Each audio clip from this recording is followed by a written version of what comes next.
The first thing I noticed wasn't her absence. It was the silence. Weddings are supposed to be filled with movement, shuffling feet, camera clicks, someone whispering too loudly in the back row. But that moment, standing under the arch of white flowers with my hands locked tight in front of me, the world just froze. I stared down the aisle, half blinded by the late afternoon light spilling through the stained glass, expecting Sophie to appear any second now, all lace and promises. Instead, I saw the empty corridor, the white runner stretching like a road to nowhere, and in that suspended quiet, the realization dropped into me like cold water in the lungs. She wasn't coming. The murmurs began to swell behind me, but I couldn't turn around. I couldn't move. My best man, Noah, stepped up beside me and whispered something I couldn't hear. My ears rang too loudly. I don't know how long I stood there, blinking like an idiot in a rented tux that suddenly felt like a costume in someone else's tragedy. When the pastor finally cleared his throat and awkwardly announced there was going to be a delay, people shuffled to the sides. Some sat. Most didn't. I heard someone, maybe her cousin, say she probably just got cold feet. And in that moment, as my mother gently touched my arm and asked if I wanted to go somewhere private, all I could do was shake my head. Because deep down, I knew this wasn't cold feet. Cold feet makes you late.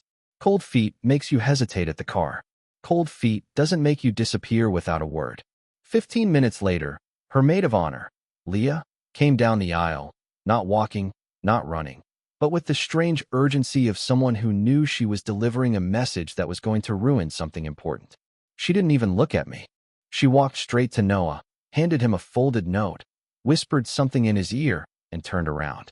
Noah opened the note, read it, closed his eyes, then turned to me with the kind of expression you'd only use on someone you just shot in the chest.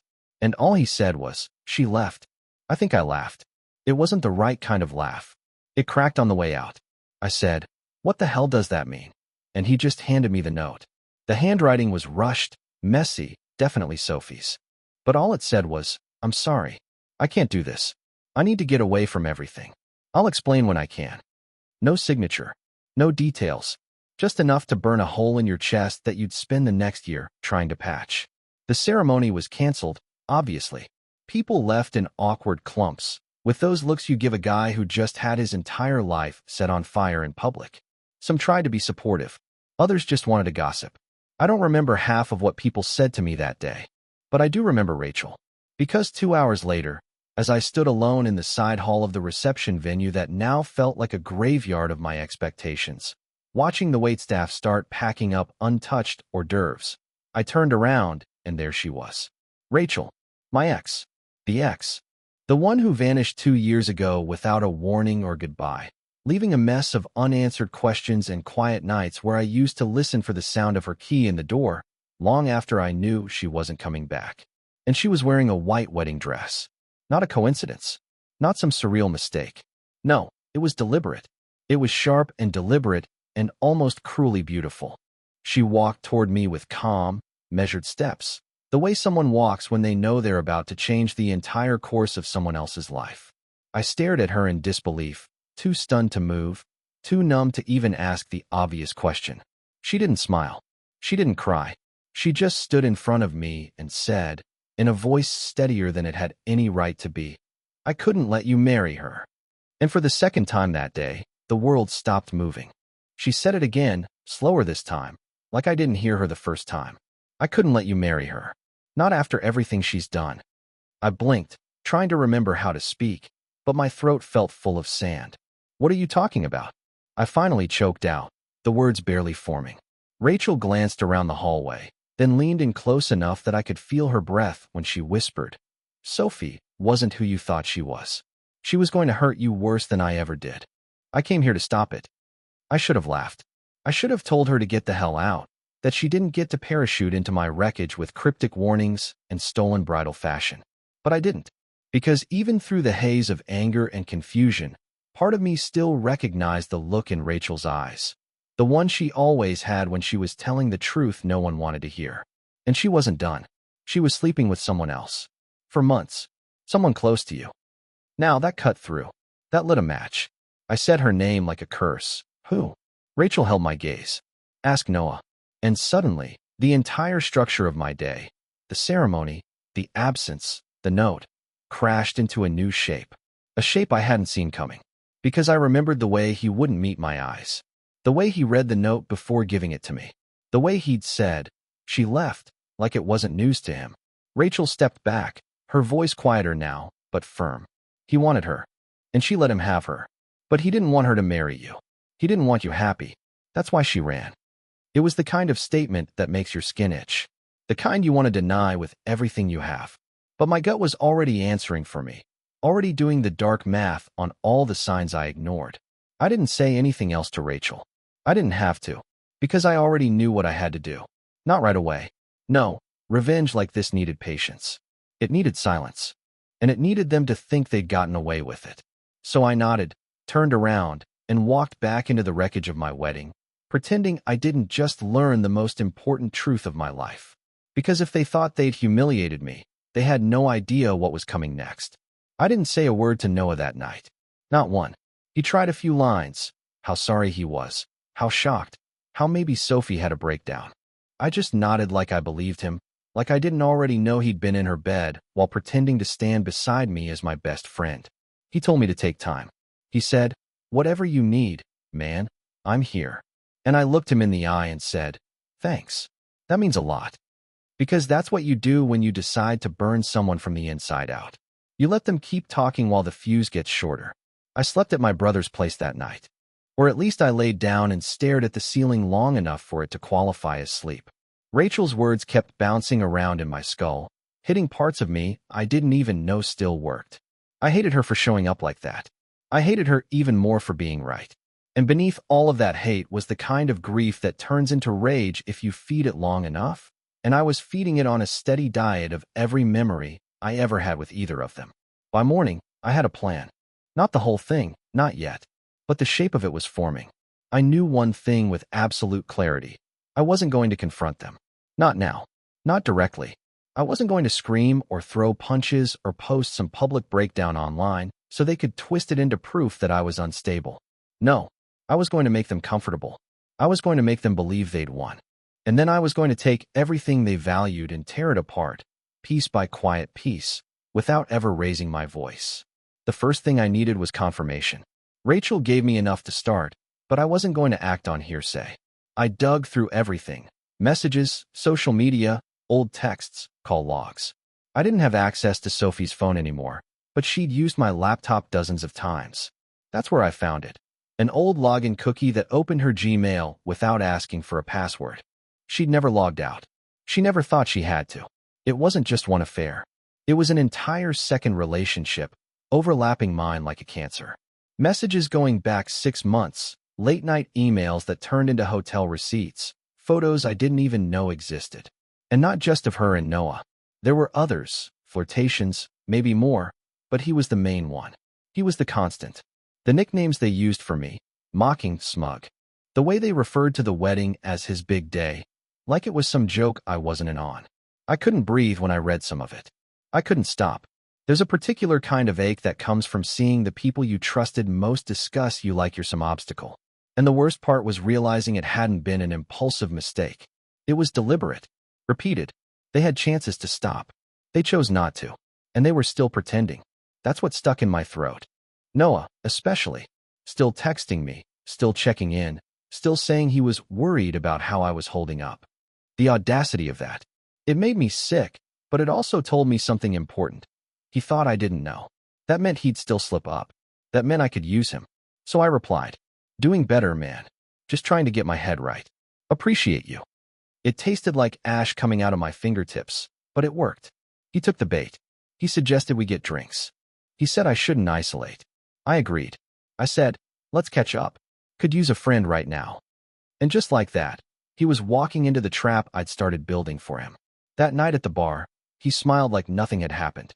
Like he hadn't been the wrecking ball behind my entire life falling apart. He bought the first round, asked how I was sleeping, told me I'd bounce back. "Everything happens for a reason," he said, with this grin that made me want to see what his teeth looked like on a curb. I laughed. I nodded. I matched his rhythm. Because if he thought I still trusted him, he'd keep underestimating me. And I wanted him comfortable when I pulled the rug out from under him. I let him talk. That's how liars screw themselves. They get greedy. They forget what they've already said. He told me Sophie had reached out, that she felt guilty, that she didn't want to face me. I asked if he thought she'd come back. He shrugged. Maybe. Maybe not. You never really know people. And I swear to God, I almost snapped right there. But instead, I smiled. I said, "You're right. You really don't." After he left, I sat in my car and stared at nothing for a long time. Because part of me wanted to be done, wanted to forget them both, start over somewhere else. But I couldn't. Not after everything they did. Not after the way they stood there, together, at the center of my destruction like they were untouchable. I wasn't going to scream. I wasn't going to explode. I was going to disassemble their lives. And they were going to hand me the tools themselves. Rachel reached out a few days later. I didn't know what to say to her. Part of me still didn't trust her motives. But she wasn't asking for forgiveness. She wasn't even asking for conversation. She just sent me a folder, photos, texts, screenshots from back when she'd first suspected Sophie and Noah. She said, "I didn't disappear because of you. I disappeared because I was scared of what they'd do if I spoke up. I'm done being scared." I opened the folder. I scrolled through everything. And somewhere between the fifth and sixth photo, I stopped feeling angry. I started feeling calm. The kind of calm that comes before the storm. The kind you carry when you're no longer asking if justice will happen, because you've decided you are going to be it. The trick with revenge is that people expect it to come loud. They expect yelling, breaking things, dramatic confrontations at work or home, some big show that lets them play victim when it all crashes down. But real revenge, the kind that buries people, it moves in silence. It looks like kindness. It wears your old face, the one they thought they destroyed. That's the face I wore the next time I saw Noah. Calm, grateful, broken, but healing. The face of a man looking for support, not blood. He bought me dinner, told me I'd dodged a bullet, and it was better I found out now. The rage I felt behind my eyes could have burned through concrete, but I smiled. Told him he was probably right. We drank. I let him talk. He always talked too much. Always had something to prove. And people like that, you don't need to dig for their secrets. You just give them space, and they hand you everything. That night, in the quiet way that doesn't set off alarms, I started documenting everything. I recorded our conversations with a voice memo app. I archived every message, every little lie, every slip he made thinking I was too wrecked to notice. I built a folder that would make HR departments squirm. Because Noah wasn't just my best man. He was also a manager at a mid-sized consulting firm downtown. The kind of job that looks boring until you realize how high the stakes are. Especially when your performance bonuses are tied to your team's trust in you. See, what Noah didn't know, what most people didn't know, was that I used to work for that same firm. 2 years ago, before I left for a better offer, I trained half the guys he now supervises. Still had friends there. Still had a few favors saved up. It took me one quiet lunch with an old colleague, one I trusted like a brother, to find out exactly how messy Noah's recent quarter had been. Missed deadlines, team conflict, a complaint swept under the rug. All stuff that wouldn't mean much if it came from nowhere. But paired with proof of a character pattern, that's a different story. And I had something else. Something better. Screenshots of Sophie mocking her own fiancé to Noah during work hours. Photos of them at the hotel she swore she'd never step foot in again. All of it time-stamped. All of it wrapped in the kind of story that looks like rot hiding under corporate polish. But I didn't send the file. Not yet. I needed him to feel safe. Instead, I texted him the next day. Thinking about getting out of town for a while. Clean break. You were right. Maybe it's a blessing in disguise. He ate it up. Told me to go. Told me I deserved a reset. That word stuck in my teeth like a nail. Reset. Like my life had been a computer program that crashed and just needed rebooting. Like what he did didn't stain the air I breathed. The next move was subtle. I reached out to Sophie. Not directly, she'd never respond. But her sister was another story. We'd always gotten along. She didn't know the details, just that Sophie had run. I messaged her on Instagram, just one line. Hope she's okay. No hard feelings. Just hope she finds peace. The sister liked the message but didn't reply. That was enough. That would get back to Sophie. And Sophie, for all her chaos, hated guilt. She didn't know how to sit with it. She always had to rewrite the story so she could be the victim. So I gave her the rope. Let her believe I was moving on. Let her believe she was free. She messaged me 5 days later. It was almost funny how familiar it was. The apology, the guilt, the "I didn't mean to hurt you," the classic "it just happened" line, like her cheating with my best friend was an accidental bump on the sidewalk. I let her write the whole thing out. 3 full paragraphs of emotional diarrhea. And then I said, "Thanks. It helps to hear it. I'm working through everything." No anger. No accusations. Just closure. It disarmed her. She responded with relief. Said she hoped we could be friends someday. Said she missed talking to me. I didn't answer. Because while she was trying to rewrite history, I was talking to Rachel again. Yeah, I know what you're thinking. Rachel? The one who ghosted me 2 years ago? The one who showed up in a wedding dress? I didn't forget what she did. But I also didn't forget why. And Rachel had receipts. Photos. Proof that she saw the cracks long before I did. She didn't just run. She got out before they could drag her down, too. And now she wanted to help. We met in public. No drama. No romance. Just 2 people connected by the same betrayal. She showed me more screenshots. Texts Sophie had sent her when we were still dating. Messages about how Rachel was too intense for me. How I'd always settle for whoever made him feel safest. Things that felt petty at the time, but took on new meaning now. Sophie had always known how to disarm my relationships. Always knew which threads to pull. And then Rachel handed me a name. A name I didn't expect. It wasn't just Noah. There was someone else. Someone in my family. I sat back in the booth, the air sucked out of my lungs. I asked her to repeat it. She did. Slowly. Carefully. Watching my face like it might break. And that's when I knew this went deeper than I'd let myself imagine. This wasn't about heartbreak anymore. This was about humiliation. About betrayal layered so thick I hadn't even scratched the surface. But now I had direction. Now I had fuel. And I wasn't walking away from the fire. I was going to build it taller. And this time, Noah was going to help me light it, with his own damn hands. I sat in the car outside my father's house for 40 minutes before I worked up the nerve to get out. My hands wouldn't stop tapping the steering wheel, like my body already knew what my mind was still denying. Rachel's words replayed over and over in my head, slicing sharper each time. Your dad knew. He helped cover it. That sentence wasn't just betrayal. It was a complete rewiring of my reality. He was the man who raised me to believe in loyalty. The man who stood at my side through breakups, bad jobs, lost money, and now, apparently, my entire life falling apart. And he'd stood there like nothing was wrong. I remembered the day of the wedding, how he shook Noah's hand and told him, "Thanks for being there for my son." It made my stomach twist. He knew, and he still smiled for pictures. I finally walked up the steps and rang the doorbell, even though I had a key. I needed him to open it. I needed to see his face when he saw mine. It only took a few seconds. He opened the door with a look of tired concern, like he'd expected me, but wasn't sure what version of me was going to show up. "Hey, son," he said, voice low and warm like always. "You okay?" I didn't answer. I just walked past him into the kitchen, pulled out a chair, and sat down.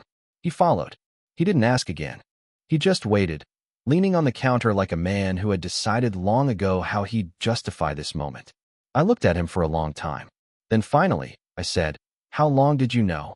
His shoulders stiffened. He didn't pretend to misunderstand. He didn't ask what I was talking about. That told me everything. He just ran a hand over his mouth and let out a slow breath, like someone bracing for a wave. "She told me 3 weeks before the wedding," he said. "Came here crying. Said she didn't know what to do. Said it had started with Noah, but it wasn't supposed to last." I stared at him. "And you didn't tell me?" His eyes actually welled up. The anger in me wanted to call it a performance, but part of me knew it wasn't. My dad wasn't a liar by nature. He was a coward by necessity. "I thought she'd tell you herself," he said. "I told her she had to. I said if she didn't, I would. But then the days kept passing, and I thought maybe she'd stop it. Maybe she'd come clean." "You thought?" I almost laughed. "You thought the woman cheating on your son with his best friend might suddenly find her integrity? You saw me planning a wedding, writing vows, paying vendors, and you just hoped she'd have a change of heart? She said she still loved you. That's not love. That's guilt. That's fear. That's not anything close to love." He didn't argue. He just stood there and took it, like he thought enduring my anger was his penance. "You had one job," I said, "to protect your son from walking face first into a wreck. And you watched me do it." I was trying to keep the family together. That was the wrong thing to say. My jaw clenched so tight it hurt. "No," I said.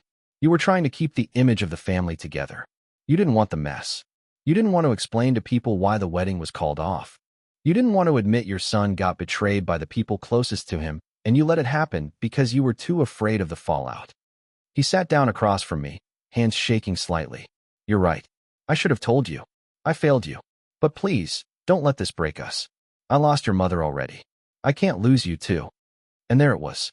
The guilt grenade. But it didn't hit the way he thought it would. Because I'd been living in the wreckage of their silence for too long to care about how they felt about it now. You haven't lost me, I said, voice low. But we're not the same. You don't get to give me advice anymore. You don't get to have an opinion about who I see or don't see. You forfeited that when you chose her comfort over my clarity. He nodded slowly, accepting it. But I wasn't done. I'm going to burn this down. All of it. Not with fire. With truth. And when it happens, don't try to stop me. Don't step in. Don't protect them. His eyes widened slightly. What are you going to do? I stood up, grabbed my keys, and turned to leave. I paused in the doorway. I'm going to let them destroy themselves. I'm just going to give them the mirror. That night, I updated my file on Noah and Sophie. I added my father's silence to the timeline. I made notes, times, dates, quotes. This wasn't about revenge anymore. Not exactly. This was about control. About reclaiming the narrative they'd stolen from me. Rachel called. I answered. You okay? She asked. I'm focused, I said. You still have that email thread? Every word. Good. Send it. It's time we tell Noah's boss what kind of manager he really is. She hesitated. And Sophie? I didn't answer for a long time. Then I said, let's see what she does when she realizes Noah isn't the man she thought she was cheating for. Because my goal wasn't to make her cry. My goal was to make her watch. Watch as the man she threw everything away for crumbled under the weight of his own ego, with no one left to catch him. And I'd be the one pulling the last block from his tower. The beautiful thing about corporate environments is that they aren't built on trust. They're built on the appearance of trust. On polished emails, team lunches, empty compliments in glass-walled conference rooms. You don't have to shout to destroy someone in that world. You just have to reveal who they are underneath the surface, and let the system devour them to protect its own face. Noah's firm had one of those shiny value statements on their website. Integrity, respect, accountability. The kind of buzzwords people roll their eyes at, unless someone can prove that one of their own is making a mockery of them. That's where I came in. I didn't send the file right away. I spent 2 weeks building it. Carefully, quietly. Rachel helped, but I did most of the legwork. This needed to look clean. Not like an attack. Not like a vendetta. Like concern. Like responsible disclosure. The file started with a letter. It was written like a whistleblower. It didn't mention me. Didn't hint at personal motives. Just laid out the facts. It stated that a manager at the company, Noah Bennett, had engaged in inappropriate relationships with the partner of a close friend while leveraging professional time and resources to do so. It detailed multiple incidents in which work travel and company hours were used to facilitate those meetings. Attached were screenshots of emails between Sophie and Noah discussing where they'd meet, including references to stealing time from work and booking under the company card so we don't raise flags. It got worse from there. Because Rachel, for all her past mistakes, was meticulous when she was hurt. She had photos, time-stamped ones. Some from the very beginning, when she'd first suspected Noah had feelings for Sophie. He'd denied it, of course, but she'd kept the proof. And now, all of it was part of a neatly formatted PDF that looked like something a compliance officer would forward to their superior before taking a long, uncomfortable sip of coffee. The last piece was a voice recording from one of our recent drinks. I'd asked Noah, casually, about the hotel points he used. He bragged about it. Perks of booking through work. If they pay, might as well enjoy the amenities. He laughed when he said it. I didn't. The recording caught that laugh in perfect clarity. I sent the file anonymously through the firm's internal HR feedback portal, using a VPN and a dummy email address tied to an encrypted inbox. I signed it only as a concerned former employee. Then I waited. It didn't take long. 3 days later, Noah stopped posting on LinkedIn. 5 days later, his Twitter disappeared. A week after the report, I got a text from one of my old colleagues who still worked under him. Dude, did you hear? Noah's on indefinite leave. Some kind of ethics review. *T's crazy. I didn't reply. I didn't need to. The fire was lit. The next week, Noah called me. He didn't mention the file, of course. He couldn't know it was me. But he sounded off. The confidence was cracked. His voice had this edge of false calm, like someone trying to hold a glass together with duct tape. "Hey man," he said. "Just checking in. You doing okay?" "I'm good," I said, matching his tone. "You?" "Yeah, just work's crazy right now. People digging through old stuff. Bunch of nonsense, probably, but it's annoying." "Sounds rough," I said. "Hope it works out." He paused. "You haven't heard anything, have you?" I smiled, but he couldn't see it. Not a thing. That night, Sophie messaged me again. Another long ramble. But this one was different. It had panic laced in every line. "Noah's losing it. He says someone's trying to ruin his career. He thinks it's Rachel. Or maybe someone from his team. God, I don't know who to trust anymore." I didn't answer right away. I let her stew for a full day. Then I wrote back. "Some people ruin themselves. Maybe stop trusting the ones who only ever whisper in the dark." She didn't reply after that. But I wasn't done. See, Noah losing his job wasn't the end. It was the start. Because what neither of them realized was that their entire relationship, the lies, the secrecy, the fake emotional bonding they built on the back of my humiliation, was only stable so long as everything else in their lives was. I wasn't just trying to get him fired. I was trying to turn them against each other. And all I had to do was introduce a little doubt. Rachel had one more gift, a series of messages from Sophie to another guy. From months ago. Late-night conversations. Flirting. Even a meetup or two. Nothing physical, maybe, but emotionally? It was betrayal. The kind Noah wouldn't tolerate. Not now. Not after everything he'd already lost. So I created a new account. Anonymous. A message to Noah. No threats. No insults. Just this. She did it to you too. Check her DMs with Derek. Start in March. Don't believe me. Just look. I never heard back. I didn't need to. Because 2 days later, Sophie posted a quote on her Instagram story. Black text on a beige background. "Sometimes, the person you fought hardest for is the one who was never in your corner." Noah deleted his Facebook. Rachel confirmed they'd blocked each other on everything. My father sent me a long email I never opened. And me? I went to the gym. I played chess with an old friend I hadn't seen in months. I slept through the night. And for the first time in a long time, I woke up without bitterness in my mouth. Because the people who had built a relationship on my ashes were now choking on the smoke of their own collapse. And I hadn't even raised my voice. It was just after midnight when she showed up at my door. I knew it was her before I even looked through the peephole. There's a specific kind of knock you don't forget, the soft, hesitant kind. Not timid, just practiced. A knock that says, "I know I have no right, but I'm here anyway." I didn't open it right away. I stood there for a few seconds, forehead pressed against the wood, breathing through clenched teeth. I could hear her shifting on the other side, maybe fixing her hair, maybe rehearsing whatever script she'd written on the drive over. Then I opened the door. Sophie looked like someone who'd slept in her car. Her eyes were swollen, makeup streaked, lips bitten raw from nerves. She wore one of my old college hoodies, one I hadn't seen in a year, and seeing it on her hit harder than I expected. Not because I missed her, not because I wanted her back, but because it was proof that somewhere along the way, she'd started clinging to my things for comfort. "Hey," she said, as if this was normal. As if she hadn't shattered me in front of 100 people. I didn't answer, just stepped aside and let her in.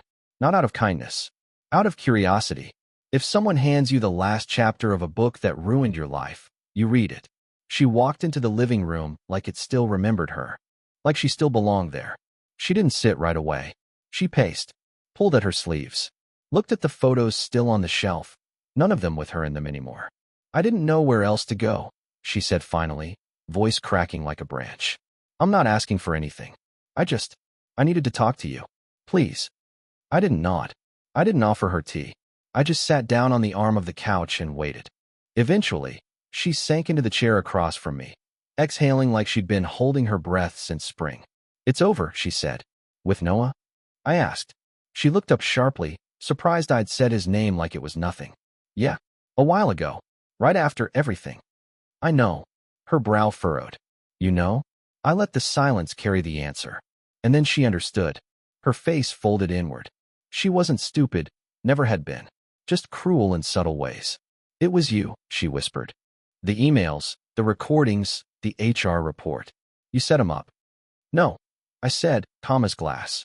He set himself up. I just gave someone the flashlight to see it.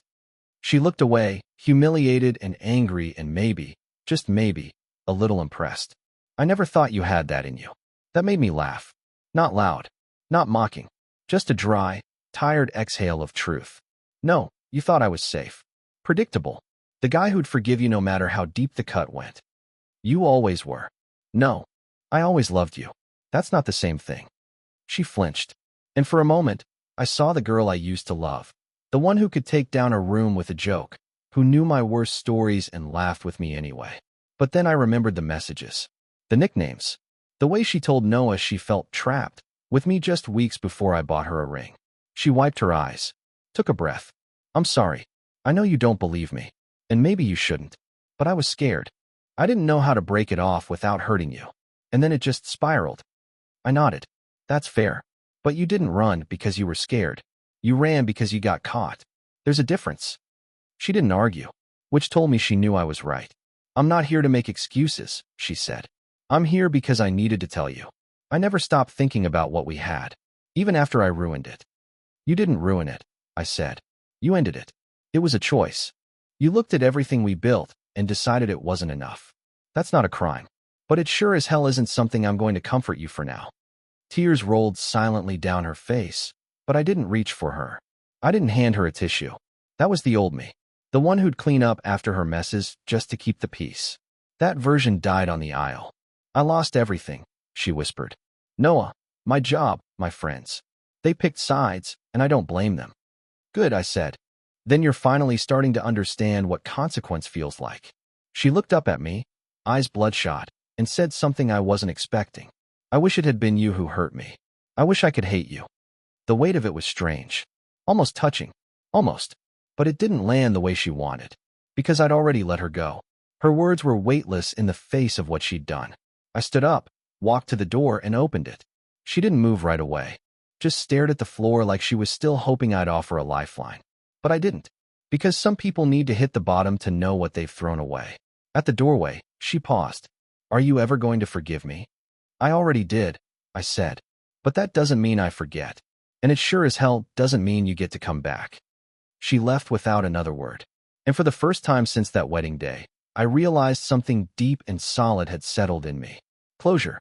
Not because she asked for it, but because I decided to stop bleeding for people who only ever brought knives. I didn't hear from Rachel for a while after Sophie left. Maybe she needed space. Maybe she thought her part was done.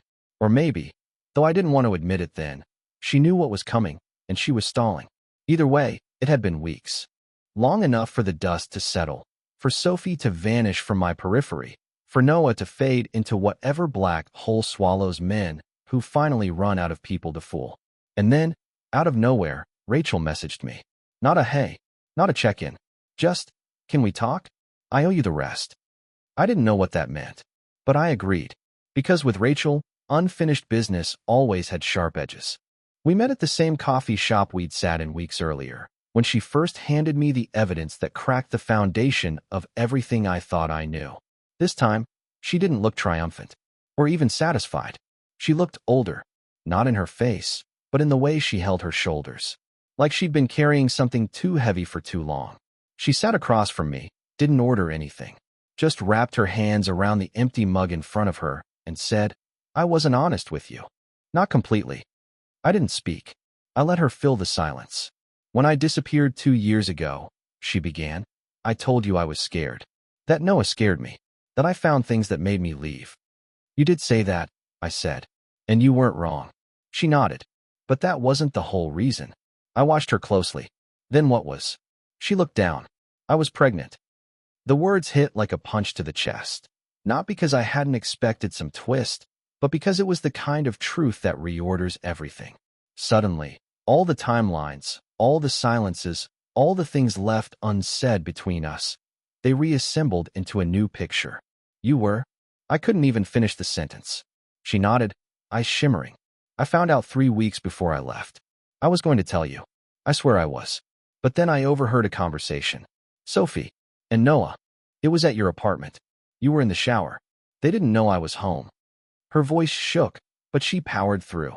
She said something about how he doesn't deserve this kind of life.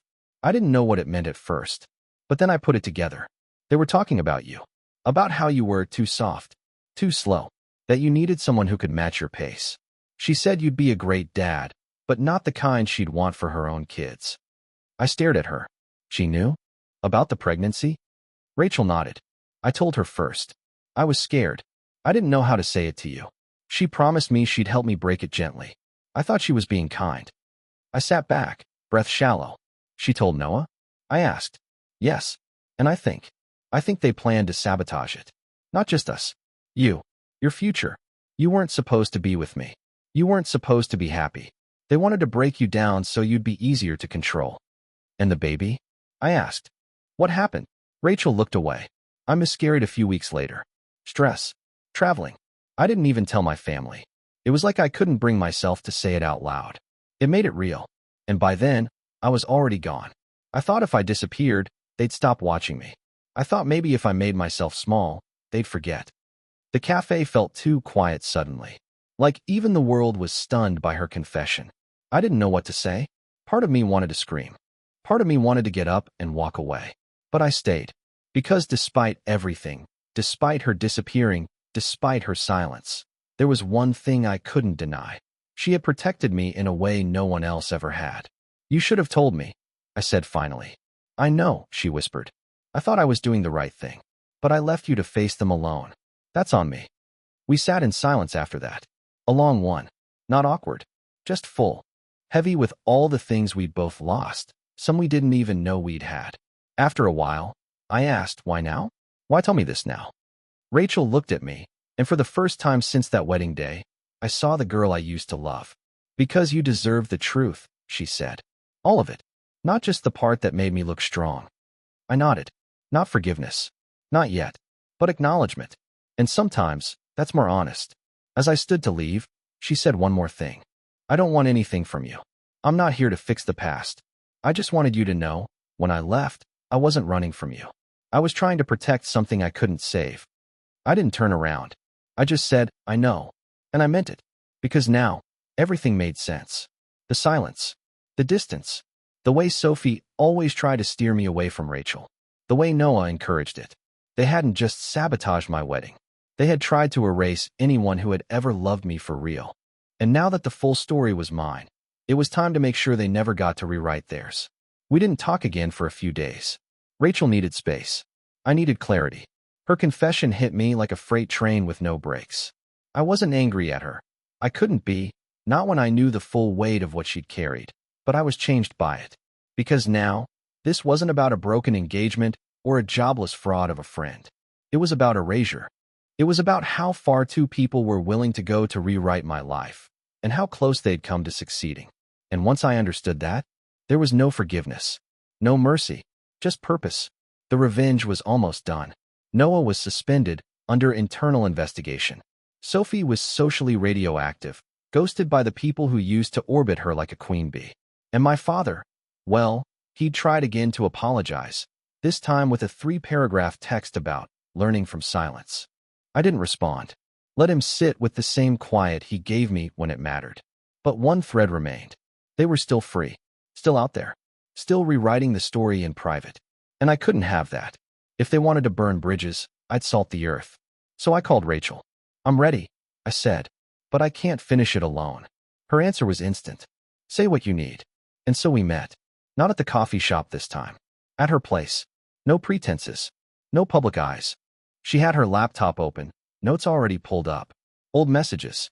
Social profiles. Connection webs. I'd forgotten how sharp she was when focused. She'd weaponized her grief into a dossier. And this time, she was willing to use it. We started with Sophie. She'd moved back to her sister's place in the suburbs, jobless, low profile. But Rachel had something. A message from Sophie's old college roommate. Screenshots. Conversations where Sophie had bragged about using people who didn't know they were placeholders. She'd said worse, but one line stood out.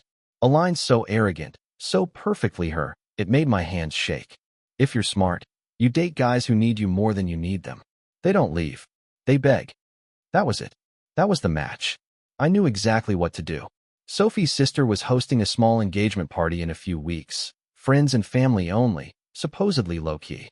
But I knew from a mutual connection that Sophie had been invited, if she could handle herself. They weren't happy with how she disappeared from the wedding, but they were still family. They were still trying. So I made a choice. I reached out to her sister. Very politely, very calmly.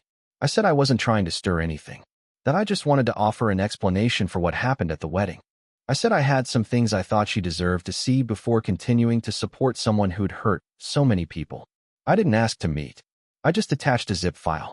Inside were the screenshots, the messages to Noah, the photos from hotel rooms, the bragging texts from her college days. And yes, that one line about men who beg. I didn't write a single word of commentary. Just sent it. Let the truth speak for itself. 2 days later, Sophie messaged me. I didn't recognize the number. She'd clearly changed it. The message was short, all lowercase, no punctuation. I hope you're happy you ruined everything. I stared at it for a long time before replying. No, just even. Rachel, and I didn't celebrate. There was no glee in it. Just a long silence, the kind that feels like exhaling after being underwater too long. Then came Noah's turn. The HR investigation had stalled. Corporate knew he was guilty of something, but they were dragging their feet, trying to avoid a PR mess. I wasn't surprised. Companies protect themselves before they protect principles. But I had one more card. See, Noah had a side project. A coaching business. Nothing formal, just freelance mentoring for young professionals looking to break into leadership. It was all online. He charged high, marketed himself as a man of value-based management. I made a new account, a burner. I signed up, paid for a session, let him coach me for an hour on Zoom, told him I admired his clean ethics, recorded the whole thing. Then I dropped the link. In every LinkedIn comment thread he'd ever posted in, every business subreddit he haunted, and every local career group he used to moderate. I posted screenshots, shared his words, pasted the quotes. No insults, just cold, documented contradiction. His entire brand collapsed in a weekend. He deleted his website, shut down the coaching group. His minty community emptied out like rats from a sinking ship. By the time Monday rolled around, his name was poisoned in every network that once supported him. Rachel called me that night. We didn't say much. She just asked, "You feel done?" I paused, then said, "Almost." Because there was one thing left. Not to destroy, but to reclaim. And this time, I wouldn't need help. I didn't expect peace to feel like paperwork. It started small. A morning I didn't dread. A meal I cooked without rushing. A cup of coffee that tasted like coffee, not survival fuel. There's no switch that flips when you're done healing, no red ribbon to cut, no parade in your honor.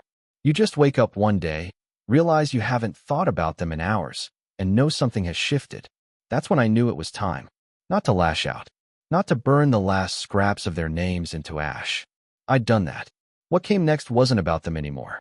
It was about clearing my own path. Scrubbing the stain they tried to leave on my story. Reclaiming the version of me they'd tried to rewrite. It began with the apartment. It still looked like them. The couch we picked out after too much arguing. The framed print she insisted we hang even though I hated it. The half-used shampoo bottle in the guest bathroom she left behind because she might need it one day. I hadn't noticed how much of her still lingered, even after all the chaos. Her ghost lived in the corners. So I erased it. I sold the couch, donated the rest. I took everything down to the studs, metaphorically and literally. Painted the walls. Replaced the lighting. I ripped up the carpet in the bedroom one Saturday night, sweating through my shirt, cursing everything she ever touched. It wasn't rage. It was rebirth. Then I changed my name. Not legally, just online. New email, new socials, new bio. I stripped out every photo I could find of us, deleted, archived, purged. She didn't get to live on in my digital history. She didn't get to exist in the version of me I was rebuilding. It wasn't about pretending it didn't happen. It was about making sure the wreckage didn't become my foundation. The next part was harder, but more important. I reached out to the people I'd disappeared from. Friends I hadn't spoken to since the wedding fell apart. People who didn't know what to say back then and stayed silent. I didn't blame them. Grief makes everyone awkward. But I also didn't want them to think I was lost forever. I sent the same message to each of them. Hey, I know things got messy. I'm okay now. Would love to catch up. No pressure. Hope you're well. Most of them responded. A few didn't. That was fine. I wasn't trying to reclaim everyone. Just myself. I had dinner with an old college buddy who used to joke about bachelor life before the engagement. He didn't bring up Sophie. Neither did I. We talked about books, music, the shows we'd pretend we didn't binge. And in the middle of a stupid story about a ruined camping trip, I laughed. Like really laughed. I felt it in my ribs. And then something strange happened. I started writing again. Not out of anger. Not to document the revenge or the betrayal or even the grief. Just to write. I'd used to write short stories before life got complicated, before I started building futures with people who turned them into trapdoors. I opened an old Word doc, reread something I'd abandoned years ago, and thought, this isn't bad. And that was it. That was the moment I stopped being their victim. Because here's the truth no one tells you about revenge. It doesn't give you your life back. It just clears the room. It knocks the table over. But it's you who has to decide what to build on the floor that's left. I wasn't angry anymore. Not even at Sophie. Not even at Noah. They did what selfish people do. They took what they could until it cost too much to keep taking. I'd spent too long trying to understand why. I didn't need to anymore. They were just gone. Their names didn't carry weight. Their betrayal didn't define me. And in that clarity, I realized something else. Rachel had been a chapter one never got to finish. But that didn't mean she had to be part of the ending. I texted her one last time. Thanked her for telling me the truth. For helping me when no one else would. For giving me the final pieces of the puzzle. Her reply was short. I'm glad you're finding peace. That's all I ever wanted. No promises. No hint of reunion. Just closure. Real, earned, mutual closure. I turned off my phone after that. For hours. For a whole day. I walked. I read. I cooked a meal with no music playing, no distraction. And for the first time since the day she left me standing alone at that altar, I didn't feel like I was waiting for anything to come back. Because it was already here. Me. It had been almost a year since the wedding that wasn't. Long enough for the gossip to fade, for the whispers to move on to someone else's tragedy. In some ways, the silence was a gift. In others, it was too quiet. When you survive a storm that violent, the stillness afterward feels unearned. Like the eye of a hurricane that hasn't finished with you yet. But I wasn't waiting anymore. I was living. The apartment was no longer a memory trap. The furniture didn't remind me of her voice. The mirror didn't show me a man trying to figure out what went wrong. It showed someone who'd finally stopped asking. I had a new job, smaller company, better culture. I wasn't trying to climb anymore. I was just trying to stand on solid ground. I hadn't heard from Sophie again. Not since the last text, the bitter one. Noah had disappeared completely, as far as I could tell. Either left town or learned to live in the background. Fine by me. Let them exist in the ruins. I wasn't their curator anymore. But life has a way of circling back to see what you'll do the second time around. It was a bookstore of all places. Saturday afternoon, nothing special. I'd gone in to kill time. Maybe find something for the trip I had planned. A week alone in the mountains. No reception, no noise, just trees and cold air and my own silence. I'd been looking forward to it. Then I saw her. Not Sophie. Not Rachel. Her. I didn't know her name yet, but I recognized the expression. Brows furrowed, scanning the staff recommendations like they might reveal a secret. She wore a gray hoodie, no makeup, hair up in the kind of messy knot people don't realize is beautiful. I noticed the book in her hand, some obscure novel I hadn't seen anyone read in years. I could have kept walking, but I didn't. Good choice, I said. She turned, surprised, then smiled. Not the polite kind, not the tight-lipped one people wear when strangers speak to them. It was real. Curious. You've read it? She asked. Twice. Once when I was too young to understand it, and once when I needed to. She tilted her head. And it helped, I said. Not right away, but eventually. She looked down at the book, then back at me. That's a pretty good endorsement. I nodded. It's not a love story, but it knows what loss feels like. That made her pause, and I saw something flicker across her face. Recognition. Not of me. Of the feeling. Like maybe she'd been carrying her own grief in her back pocket too long. We talked. Nothing heavy. Just books. Travel. Coffee shops that don't charge for oat milk. She laughed at something I said and looked surprised that she had. I like that. I didn't ask for her number. She offered it anyway. And as I walked out of the store, I didn't feel triumphant. I didn't feel like I'd won. This wasn't the ending where the hero finds the perfect person to erase the past. This wasn't a reset. It was something simpler. A reminder. That the people who tried to define me were never the whole story. That the pain they left behind didn't make me unworthy. It made me honest. It carved out room I didn't know I'd need. I won't tell you I never think about Sophie or Noah or Rachel. I do. In flashes. In passing. Like seeing the scar where a wound used to be. But there's no sting. No longing. Just a quiet thank you to the universe for tearing me apart when it did. Because the man I became in the wreckage is someone I finally recognize. And if that's not closure, I don't know what is.